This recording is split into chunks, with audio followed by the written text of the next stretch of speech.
Isa ba kayo sa mga tumatanggap o tatanggap pa lang ng monthly pension sa SSS? At alam mo rin ba na may matatanggap din kayong 13-month pay mula sa SSS ngayong December? So yan ang ipapaliwanag natin ngayon kung ano ang 13-month pay at paano natin ito maa-avail. So kasali ba rito ang mga disabled person at ang AKOP? Yan, pag-uusapan din natin yan sa dulo ng video. Pitahan na natin. Una, kailangan malaman nyo kung magkano ang current na SSS pension per month sa mga pensioners. Meron tayong minimum na 2,000 pesos at maximum na 18,495. Yan po yung current na tinatanggap ng mga pensioners sa ngayon. So kung kayo ay qualified na pensioner mula ng taon to, simula ng taon na to, kasali na kayo sa 13-month pension sa SSS. At kayo ay may matatanggap na doble simula ngayon Disyembre.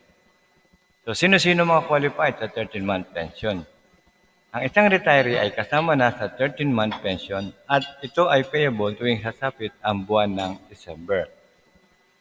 Lahat ng qualified ay makakatanggap ng benefits na dagdag sa kanilang kasalukuyang tinatanggap na pensyon. So ang ibig sabihin, bukod sa regular na pensyon, may dagdag pa ito sa kanilang monthly pension. So halimbawa, kung kayo ay may monthly pension na 5,000, ito ay magiging 10,000 sa inyong pension sa December. So sino pa ang mga eligible sa 13-month pension? So dito kasali na ang total disabled person. Total disability, kahit na yung partial disability, kasali na rin dito. At kasali na rin ang AKOP members. So marami rin nagtatanong ano yung tungkol sa AKOP. Yung AKOP ay ang annual contribution ng mga pensioners. So ang AKOP ay ang programa ng SSS para sa mga 80 years old pataas na nire-require na mag-report taon-taon para masiguro ang kanilang monthly pension. Kasama na rin dito mga beneficiary na ang mga yumaong miyembro ng SSS na may monthly pension. So, paano mag-comply sa AKOP? Importante rin ito dahil kailangan mag-comply sila para makakuha ng pensyon. Okay, number 1, kailangan 2 months bago ang kanilang birthday ay mag-report na sila o mag-fill up ng application form sa branch ng SSS. Okay? So, kailangan magdala rin sila ng ID at mga additional documents kung kailangan. So kapag nakakomply na kayo, sigurado na kayo na makatatanggap kayo ng inyong monthly pension kasama na ang 13 months sa inyong pension. Kaya huwag nang magpahuli, mag-update agad ng inyong SS Retirement Benefits.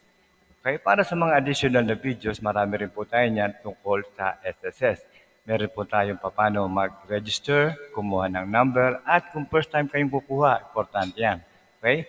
So, pangalawa, meron din tayong benepisyo ng SSS na pwede para sa iyo. So, yun yung mga summary ng mga benefits. At meron din tayong educational assistance, study now, pay later.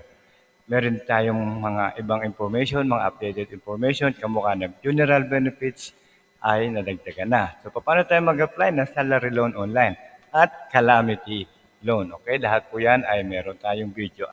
At marami pa tayong mga ibang video na po pwede nyo pang panoorin kung kayo ay pupunta sa ating playlist. Marami po yan. Lahat po ng kailangan nyo, paniguro po meron dyan. Okay? So hanggang dito na lamang at kung meron pa kayong mga katanungan, huwag nyo lang pong kalimutang i-comment sa baba at sasagutin po natin yan. Huwag nyo rin pong kakalimutan na mag-subscribe, like, at follow nyo na rin ang ating page. Okay? Mula po sa ProMag TV, maraming salamat po and God bless.